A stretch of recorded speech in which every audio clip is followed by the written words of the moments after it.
Log entry 412. Deep Sea Station Zenith. Depth 10,800 meters. It started as a ghost in the machine, a flicker on the edge of the phosphor screen that shouldn't have been there, dancing like a dying nerve at the periphery of my vision. I was on the graveyard shift in the sonar pit, a cramped circular hub buried in the deepest gut of the station's structural keel. At this depth, the silence isn't just an abyss of sound. It's a physical, suffocating weight. It presses against the titanium hull with 16,000 pounds of pressure per square inch. And if you sit still long enough, you can feel that pressure in your bones. You can hear the station's skeleton groaning as it settles into the silt. A rhythmic creak, pop, creak of metal being squeezed by the cold, unblinking fist of the Pacific. To someone on the surface, those sounds would be a nightmare. They would hear that groan and think of the hole splitting wide open, of the ocean rushing in to turn their lungs into a red slurry. But to us, it's just the station breathing. It's a constant grounding reminder that only 6 inches of reinforced alloy stand between our oxygen and a darkness that has never known the sun. I've spent 3 years here on the Zenith. I've learned to trust the groans. It's the silence you have to worry about, because silence means the pressure has finally found a way to win. I was watching the long-range sweep, the hypnotic green line of the sonar as it carved out a 300-meter radius of the abyss. Ping, nothing but basalt ridges and the jagged ancient bones of the trench. Ping, a drift of silt settling over a tectonic fissure. It's a boring job usually. You watch the screen, you drink lukewarm coffee, and you try not to think about the 2 miles of vertical water hanging over your head. Then the return changed. A mass appeared on the extreme periphery of the sweep. It wasn't the sharp, jagged spike of a rock formation, nor was it the solid, metallic echo of a sunken wreck or a lost submersible. The signal was soft, blurred and shimmering, moving across the display like a heat haze rising off a sun-baked highway in mid-July. It was staggering in its scale. I checked the calibration, then double-checked it, convinced the software must be lagging. If the scale was correct, this thing was the size of a city block, a sprawling amorphous cloud of biological matter drifting through the Hadal Trench with a grace that felt fundamentally wrong for its mass. I leaned forward, my face inches from the glass of the monitor, adjusting the gain and the frequency filters. I tried to convince myself it was a thermal vent, or perhaps a massive dislodged drift of kelp that had finally lost its buoyancy and sunk to the bottom, but the movement was too deliberate. Ping. The mass had moved 50 meters in less than 3 seconds. It wasn't drifting with the sluggish currents of the deep, it was navigating. I stood up, the legs of my chair shrieking across the industrial metal floor. In the pressurized stillness of the pit, the sound was like a gunshot. I walked toward the primary observation port, a thick triple-pane circle of acrylic that looked out into the void. I pressed my forehead against the freezing surface of the plastic and stared out, hoping to see the comforting spark of bioluminescence from whatever deep-sea life was out here. I didn't see a monster. I didn't see a jagged teeth of a shark or the terrifying basketball-sized eyes of a giant squid. I saw nothing. Just the absolute suffocating ink-black darkness of the trench. I reached for the console and clicked on the external floodlights. 2 massive beams of high-intensity LED light cut through the water like twin swords, illuminating the marine snow, the endless ghostly rain of organic debris, skin cells and dead plankton that drift towards the bottom from the surface like falling white ash. I swept the light left, then right. The water looked empty. Not just empty, but vacant. When I looked back over my shoulder at the sonar screen, my heart stopped. The mass hadn't moved away, it was closer. It was hovering directly in front of the glass. It wasn't behind the light or underneath the beams, it was in the light. It took my brain several long, agonizing seconds to process the data. The creature was almost perfectly translucent. It was colossal, eyeless mass of living glass. The light wasn't bouncing off of it, it was passing straight through it, refracted only slightly by the density of its jelly-like flesh. It was a ghost made of water, a predator that evolved to be invisible in a world where sight was a luxury. I reached for the comms to wake Director Vance, but my hand froze an inch from the button. The station's internal lights flickered, a soft, rhythmic pulse of power loss that made the shadows in the room stretch and contract. Dim, bright, dim. I looked down at the half-full glass of water on my desk. It wasn't vibrating in circles like it does when the turbines are running.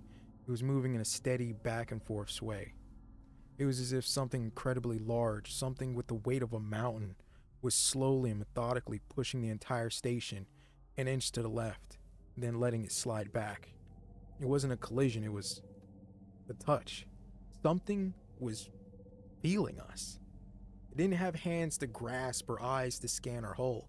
It had a vast, eyeless awareness that filled the darkness outside until there was no room left for the ocean. I stood there, paralyzed in the red emergency glow of the sonar pit, watching the screen pulse, a deep, angry crimson as the creature's body began to wrap around the station's outer hull, like a wet, invisible shroud. It wasn't just observing us, it was tasting the heat of our engines, it was sensing the electricity in our wires. And I knew with a cold certainty that settled in my bones that it wasn't going to let go. Log entry 415, 3 days since the first anomaly. The atmosphere inside the Zenith has turned toxic. It isn't the air. The scrubbers are still cycling, the oxygen levels are optimal, but the psychological weight of what's outside has begun to crush us. We haven't seen the mass on sonar again, at least not as a single entity. Instead, the sensors are returning white noise, a constant low-level interference that makes the screens look like they're covered in static. We all know it's there. You can feel it in the station's floorboards that seem to hum at a frequency that makes your skin crawl. Director Vance called a briefing in the galley this morning. He looked like a man who was losing a war with himself.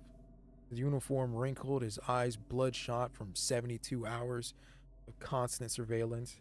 He stood at the head of the table and tried to give us a lecture on unclassified gelatinous megafauna. Whatever the fuck that meant. He used sterile scientific words to describe the nightmare. He called it a massive, anomalous siphonophore, a colony organism that had likely drifted up from the deeper pocket of the trench.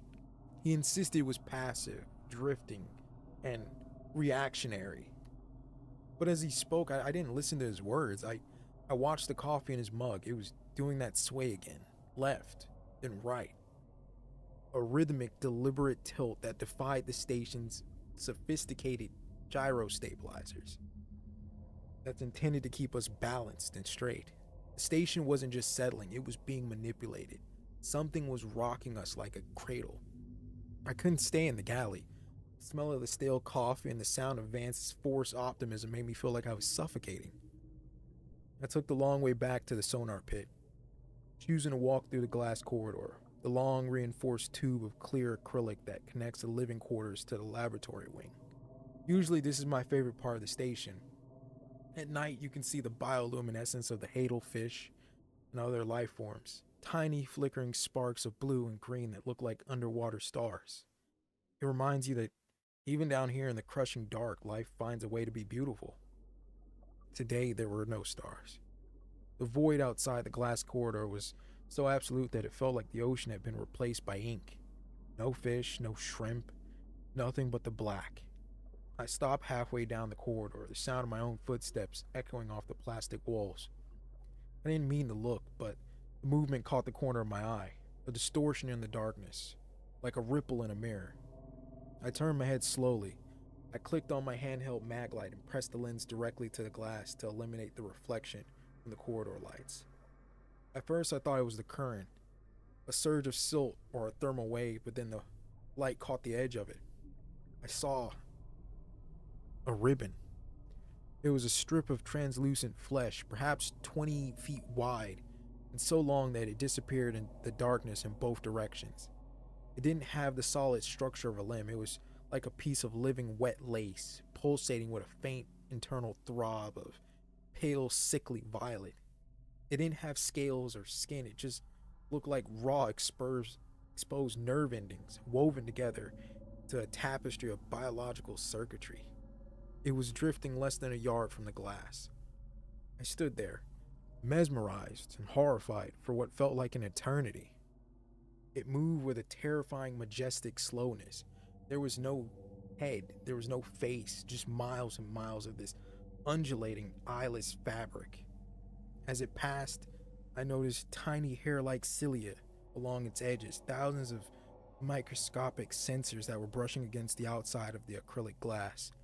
They weren't swimming, they were tasting the station, they were feeling the warmth of the life support systems, sensing the vibrations of my heart as it thudded against my chest.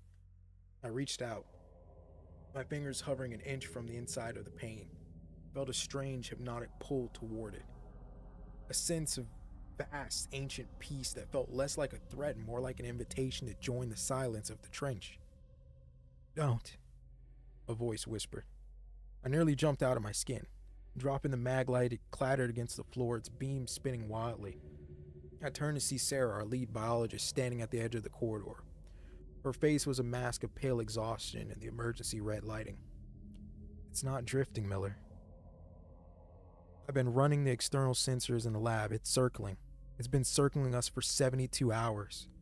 It's wrapping itself around the Zenith like a spider spinning silk around a fly. It's a jellyfish, Sarah." My voice sounded thin and unconvincing even to me.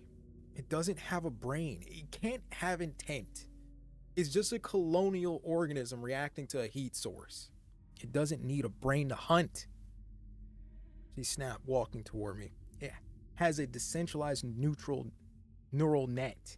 Every inch of that thing is a mind. Every cilia is a sensor. It doesn't look at us, Miller. It experiences us. And right now, it's experiencing the fact that we are the only thing in this trench that isn't cold." She walked over to the glass, her eyes fixed on that violet pulse of the ribbon. "Look at the way it moves. It's not looking for an opening. It's waiting for a signal. What kind of signal?" She didn't answer immediately. She pointed down, toward the very floor of the trench, far below the reach of our floodlights. "The scavengers are all gone, Miller. Every shark, every crab, every hagfish within 50 miles has vanished. They didn't just leave, they fled." "Why?" "Because something is coming," he whispered. "And the eyeless thing outside, it's just a scout." The notification chime on the bridge didn't sound like a warning. It sounded like a dinner bell. At 4:12 a.m., the long-range thermal sensors picked up a massive heat signature descending from the upper layers of the bathypelagic zone. We called it a whale fall. In the barren, calorie-starved desert of the Hadal Trench, the death of a 60-ton blue whale is the equivalent of a windfall. It is a biological miracle that provides enough nutrients and food to sustain an entire ecosystem for a decade. Under normal circumstances, the arrival of such a carcass would trigger a frenzy. Within minutes of hitting the silt, the water would have been a thick cloud filled with hagfish, sleeper sharks, and thousands of other creatures. A chaotic swarming cloud of life fueled by death.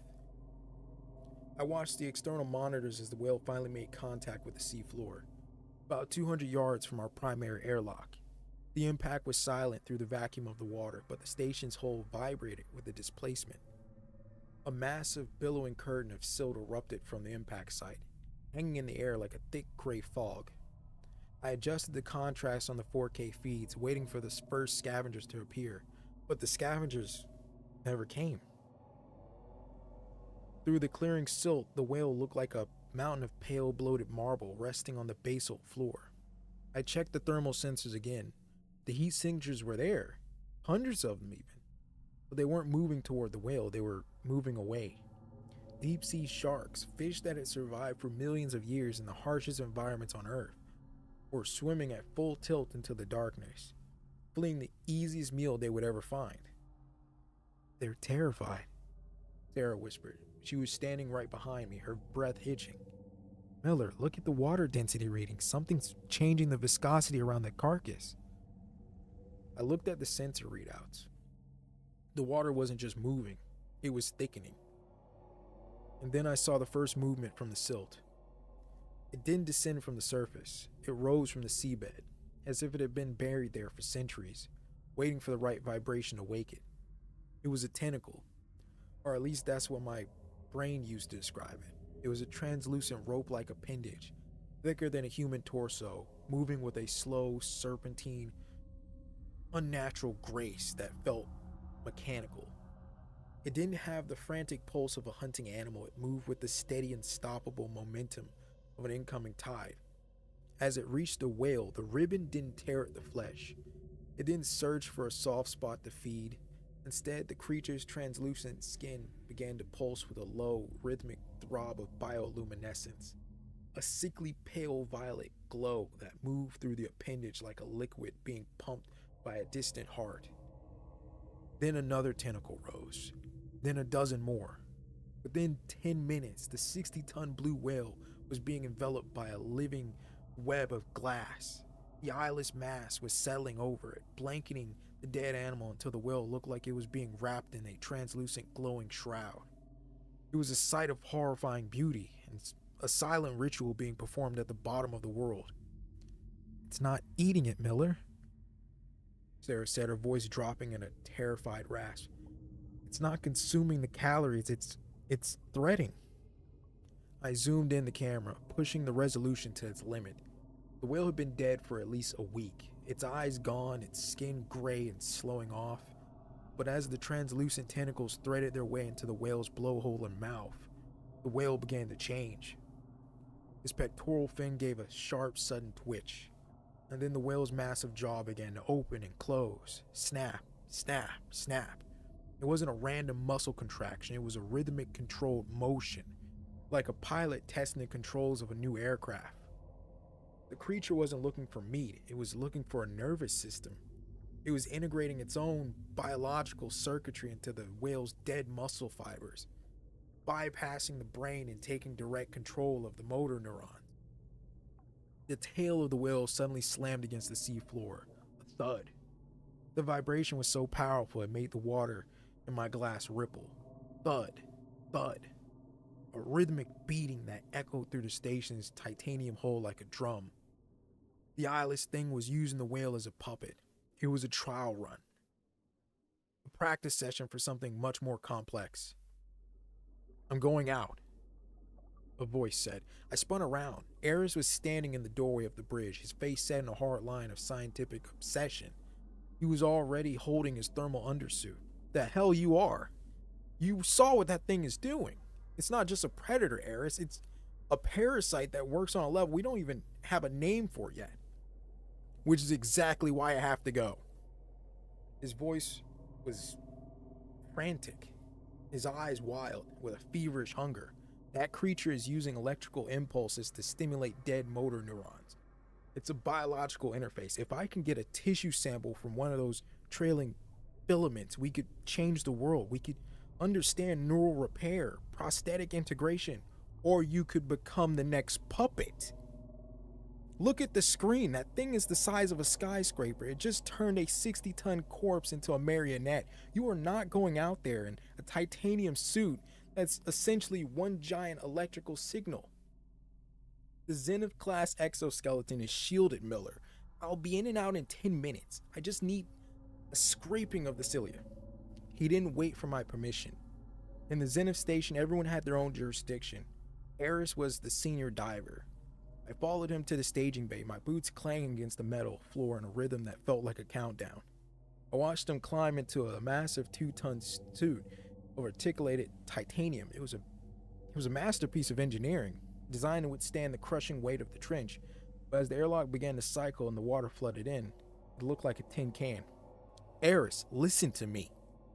If that thing so much as twitches in your direction, you get back in that lock. Do you hear me?" "Copy that, Miller.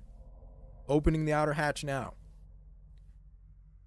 The groan of the airlock door echoed through the speakers. On the monitors, I saw Eris step out into the blackness. The station's powerful floodlights followed him, casting a long, dancing shadow against the silt. He walked with a heavy, ponderous gait, his mechanical boots hitting the seafloor with a muffled clank that I could feel in my own chest. He was 50 yards out. 40. He was approaching the edge of the dead zone where the scavengers had fled. Around the whale, the translucent creature began to react. The violet pulses in its tentacles stopped. It became perfectly still, its glass-like body vanishing into the darkness of the water until only distortion of light gave it away. It had sensed the electrical hum of the suit's life support systems. It was feeling the heat of Eris's blood through the metal. "It's beautiful, Miller," Eris whispered. "The filaments, they're reaching out. They're sensitive to my movements." "Eris, get back now. It's not beautiful, it's calibrating. I just need one more meter. I'm almost..." Suddenly the creature didn't pulse, it flashed. A blinding magnesium white strobe erupted from the center of the eyeless mass. It was a violent, high-intensity burst of energy that overloaded the station's external cameras and fried the light-sensitive sensors. The monitors on the bridge were screaming white static. "Eris, report! Eris, do you copy?" I shouted into the mic. Through the static, a sound came through the speakers. It wasn't a voice. It was the sound of titanium being crumpled like a soda can. A deep, wet grinding noise followed by a shriek of tearing metal. Then came Eris. It wasn't a scream of fear. It was a scream of pure, unbridled agony. The sound of someone being dismantled while they were still awake. I heard the snap of the suit's primary hydraulic lines, and then the sound of water rushing into a pressurized chamber. Eris's voice was cut off by a wet gurgling sound, a final desperate gasp that was swallowed by the silence of the trench. I stared at the static on the screens, my hands shaking so hard I couldn't grip the console. When the backup cameras finally flickered to life, the seafloor was empty. The whale was gone. Eris was gone. The only thing left in the silt was a single crushed titanium arm from the suit, its internal wires sparkling and fizzing in the salt water. The eyeless thing had taken him. It hadn't eaten him. It had just collected him. And as I watched the sonar, I saw the mass moving slowly back towards the station's hull, dragging its new prize into the dark. For 6 days, the Zenith was a tomb. The silence that followed Eris's disappearance wasn't the natural quiet of the deep. It was an artificial suffocating pressure that seemed to leak out of the walls and settle in our lungs. We had stopped speaking to each other. At this point, there was nothing left to say. We had all seen the static. We had all heard the sound of the titanium suit being crushed like a dry twig. Every time I closed my eyes, I could still hear that final wet gurgle over the comms and the sound of the ocean taking a human life. Sarah had locked herself away in the biology lab. I could hear her frantically moving things around, the clinking of glassware and the low, rapid-fire mumblings of someone whose mind had finally shattered under the weight of the trench. But Director Vance was no better. He stayed on the bridge, staring at the empty sonar screens with a 1,000-yard stare. He hadn't changed his uniform in a week, and he was starting to look like a ghost haunting his own ship.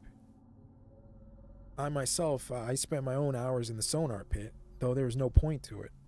The mass was still there, but it wasn't a shape anymore. It was a texture. The creature had completely draped itself over the station's hull. Our external sensors were dead, shielded by miles and miles of translucent jelly-like flesh that seemed to absorb our sonar pulses like a sponge. We were inside the creature now. We were essentially the grain of sand inside the oyster, and the oyster was slowly and methodically deciding what to do with us. On the 7th day, the hum finally returned. It started in the soles of my feet, a low-frequency vibration that made my teeth ache. It wasn't the rhythmic swaying of the previous week. This was a signal. It was a steady pulsing beat that seemed to be coming from the primary airlock on Deck 4. Clang, clang, clang. It was the sound of a mechanical hand hitting the outer hatch. "Miller." Vance's voice came over the internal comms. It was hollow and stripped of all authority. "Go to the airlock. Look at the monitor." "I'm not going down there, Vance." My heart hammering frantically. "Eris is dead. We both heard it. Just look at the monitor, Miller, please." I stood up, my legs feeling like lead. I walked out of the sonar pit and into the glass corridor. The ribbons were still there, pressed flat against the acrylic. They weren't violet anymore. They were a deep bruised crimson, pulsing in time with the banging at the airlock. I didn't look at them. I kept my eyes on the floor, counting my steps, focusing on the cold metal of the floorboards. I reached the staging bay and looked at the small, low-resolution screen mounted next to the airlock controls. The external floodlights were still flickering, struggling to cut through the thick mucus-like water. But in the center of the frame stood the Zenith-class exoskeleton. It was upright. It was standing on its own 2 feet, despite the fact that the primary hydraulic lines were severed and trailing like intestines in the silt. The suit was heavily damaged and the chest plate was caved in, and the right arm was bent at an impossible angle, but the left arm was raised. It was waving.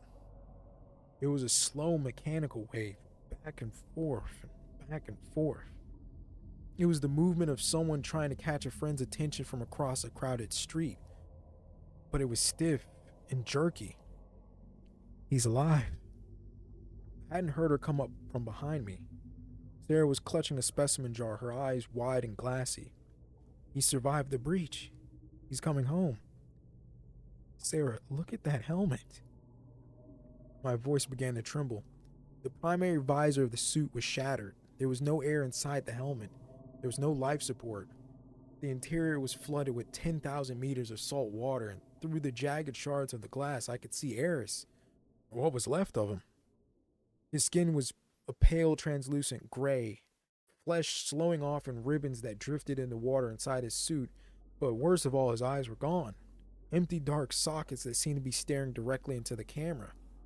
But his mouth was open, and his jaw was moving in that same snap, snap, snap motion we had seen the whale perform. Then the camera panned out, and I saw the cord. A single thick, translucent appendage was threaded through the shattered visor of his suit. It wasn't just touching him, it was fused to him. It entered through his open mouth and exited through the base of his neck, trailing back into the absolute blackness behind the station. It looked like a biological tether, a fiber optic cable of living flesh. And in the darkness behind the suit, the mass was waiting. It wasn't hiding anymore. It had settled against the ocean floor. A colossal eyeless mountain of jelly. It didn't have a face, but it had a presence. A vast, cold intelligence that was watching us through Eris's dead eye sockets. It was using his nervous system as a remote sensor, a way to bridge the gap between its world and ours. It was experiencing the station's airlock through the dead nerve endings of its puppet. It's opening the door. Vance's voice came over the speakers, his voice cracking. What? No, Vance, do not cycle that lock. I'm not doing it, Miller. It is. I looked at the control panel. The override lights were flashing. The creature wasn't just a parasite, it was a conductor. It had spent the last week sensing our electrical pulses, learning our frequencies, and now it was singing to the station's computer. It was feeding the airlock a bypass code in the form of biological frequency. The inner hatch began to groan. The sound of high-pressure hydraulics filled the staging bay. Sarah, get back! I grabbed her arm and pulled her toward the emergency ladder. The airlock didn't blast open. It opened slowly, with a terrifying, methodical grace. A thin stream of black water began to spray through the seal, a needle-fine jet of pressure that cut through the metal floor like a laser. Then the door slid wide. Eris, or the thing wearing Eris, stepped into the staging bay. The weight of the water behind him was immense, but the creature held the door open. Defying the physics of the trench, the puppet took a step forward. The crushed metal boots of the suit clanged against the floor. It stopped 10 feet away from us. The waving arm dropped. The head tilted to the side, neck bones clicking with a sound that was audible even over the roar of leaking water. And through the shattered visor, the translucent cord pulsed a bright violet light. And then the comms on my belt chirped. It wasn't Eris's voice. It wasn't a human sound. It was a series of clicking pulses, the sound of sonar sweeps. But as I listened, the pulses began to shift. They began to mimic the cadence of human speech. It was a biological recording, a playback of Eris's final screams, edited and spliced together into a new terrifying message. Help me, Miller. Open the glass. The puppet raised his hand again, pointing not at us but at the ceiling toward the glass corridor, the most vulnerable part of the station. I looked up. Outside the glass, thousands of those translucent ribbons were beginning to vibrate. They weren't just touching the acrylic anymore, they were pulsing in unison, creating a resonant frequency that made the very air inside the station begin to shimmer. The creature didn't want to eat us. It didn't want the station, it wanted the vibration. It wanted to integrate us into its eyeless, mindless web. It wanted to turn the entire Zenith into a massive screaming puppet at the bottom of the world. The first crack appeared on a glass corridor at 1400. It was a tiny spiderweb fracture, no bigger than a coin, but As the eyeless mass outside began to glow with that magnesium white light, I knew the silence of the trench was finally coming for us. And as the water rushed in to claim the bridge, I saw Eris, the real Eris, or the memory of him give one last jerky wave. Log entry 421. Station Zenith is equalizing. The eyeless are home.